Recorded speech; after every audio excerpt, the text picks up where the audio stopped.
Olá pessoal, tudo bem? Aqui é o professor Júnior do Descomplicando a Musculação e nessa videoaula vamos conversar sobre cliente iniciante e treinamento até a falha muscular. Será que o cliente iniciante que tem por objetivo maximizar força e hipertrofia muscular, ele precisa e deve ser inserido em um programa de treinamento até a falha muscular concêntrica? Para responder essa pergunta, vou estar utilizando então esse estudo de 2018 que avaliou 32 homens que estavam aí há 6 meses sem praticar musculação. Era considerado, portanto, indivíduos iniciantes no treinamento de força. Esses indivíduos eles foram divididos em 4 grupos. 2 grupos que treinaram até a falha muscular concêntrica e um protocolo a 80% e o outro a 30%. E outros 2 grupos que treinaram até a falha muscular voluntária, também a 80% e a 30% de 1 RM. O exercício que foi utilizado nesse estudo foi a cadeira extensora de forma unilateral. Foram realizadas aí 3 séries, com 1 minuto de intervalo entre as séries, com 2 vezes aí de frequência semanal. Esse estudo ele teve uma duração de 12 semanas, e eles avaliaram força através do teste de 1 RM, que é o padrão ouro para essa determinação da força máxima dinâmica, e área de secção transversa, eles utilizaram então ultrassonografia. As avaliações elas ocorreram na 6ª e na 12ª semana. Um fator importante, antes de nós apresentarmos para vocês os resultados, o que aconteceu, se houve diferença ou não, treinar até a falha muscular concêntrica ou até a falha muscular voluntária, é importante ainda destacarmos 3 pontos. O primeiro é em relação a quem vem a ser os indivíduos iniciantes. Então, nesse protocolo, nesse estudo que vocês estão vendo aí, do Colégio Americano de 2009, esse posicionamento, eles definem esse cliente iniciante como a pessoa que nunca praticou musculação, ou se praticou por um determinado período e ficou também parada, deixou de praticar por um determinado período, tempo este que fez com que esse indivíduo perdesse totalmente ou parcialmente aqueles ganhos que ele adquiriu durante a temporada de treinamento. Outro fator importante é nós definirmos o que vem a ser então falha concêntrica muscular. Lembrando que as repetições elas possuem uma ação concêntrica e uma ação excêntrica. Então, nesse exercício da cadeira extensora, a fase excêntrica é a descida do peso e a fase concêntrica a subida. Portanto, quando nós falamos em falha muscular concêntrica, nós estamos falando na incapacidade que a pessoa tem de completar esse ciclo, nesse caso da extensora, a subida do peso. Isso caracteriza, então, a falha muscular concêntrica, quando esse indivíduo, mesmo querendo completar esse ciclo de movimento, ele não consegue fazer essa realização por uma questão aí de uma fadiga neuromuscular, uma fadiga periférica, fadiga essa que vai se acumulando série pós séries, repetição pós repetição, impossibilitando então esse indivíduo de completar a ação concêntrica. Em relação à falha voluntária, ela acontece, portanto, antes da falha concêntrica, por vontade própria do indivíduo, ok? Bom, está curioso aí para saber quais foram os resultados? Então vamos lá. Em termos de força muscular, vocês podem estar observando nessa figura que os 4 protocolos foram efetivos para ganhos de força, tanto na 6ª semana como na 12ª semana.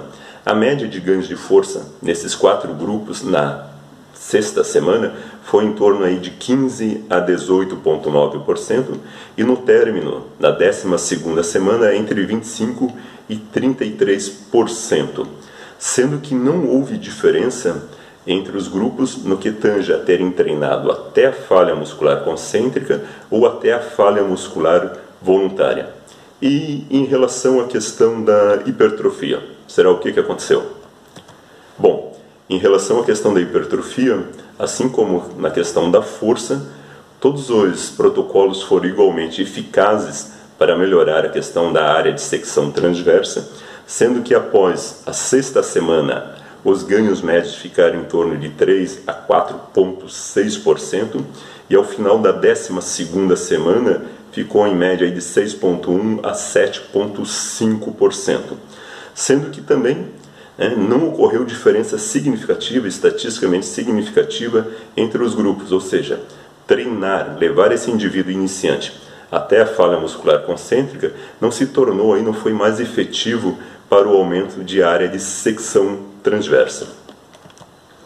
Bom, um outro fator aí extremamente importante é em questão a aplicabilidade prática. O que nós podemos estar tirando, associando desse trabalho e levando para a parte prática.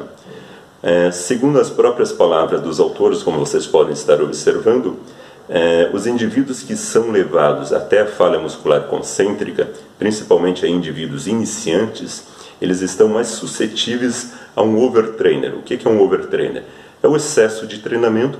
Esse excesso de treinamento pode levar esses indivíduos a lesões musculares, como por exemplo, lesões na parte de ligamentos, tendões, uma diminuição aí do sono, levando à questão da insônia, uma perda de apetite e, consequentemente, então, uma redução de desempenho. Um outro fator que os autores destacam nesse trabalho é em relação à questão das respostas hemodinâmicas, ou seja, treinamentos até a falha muscular tendem a levar a picos pressóricos mais elevados, ou seja, então se eu tenho um indivíduo que já possui pressão arterial elevada, não é muito interessante, eu estar levando essa pessoa, principalmente esse cliente iniciante, a treinar até a falha muscular, porque existe aí uma prevalência de que possa estar ocorrendo aí picos elevados em torno da sua pressão arterial. Uma outra questão importante também, os autores destacam então que populações mais frágeis, elas conseguem então ter aí um bom desempenho em relação à força e hipertrofia muscular, treinando com protocolos até a falha voluntária, não precisando, portanto, treinarem até a falha concêntrica, com protocolos bem mais exaustivos. E uma questão que também merece destaque é que indivíduos iniciantes, eles são muito mais suscetíveis da dor muscular de início tardio, que é aquela dor que o pico ocorre em torno de 24 a 48 horas, e dependendo então da magnitude dessa dor, devido às microlesões, ao processo inflamatório, muitas vezes esse indivíduo pode ter dificuldade até mesmo para o desempenho das suas atividades da vida diária, e a literatura tem associado a dor muscular de início tardio na população iniciante como um fator que leva, em muitos casos, essas pessoas a desistirem, não darem continuidade a um programa de treinamento.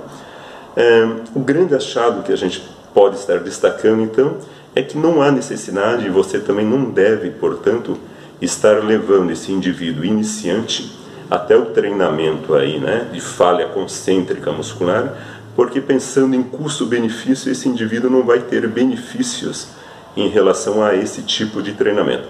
Portanto, é importante aí que tenhamos o bom senso em relação a essa população. Eu quero convidar vocês para que estejam aí curtindo o nosso vídeo, que vocês possam estar compartilhando. Se tiverem alguma dúvida, deixem a mensagem de vocês aí nos comentários. Se quiserem também os artigos que foram utilizados para essa aula, é só pedir que eu estarei encaminhando para vocês via mensagem, ok? Abraço e até o próximo vídeo.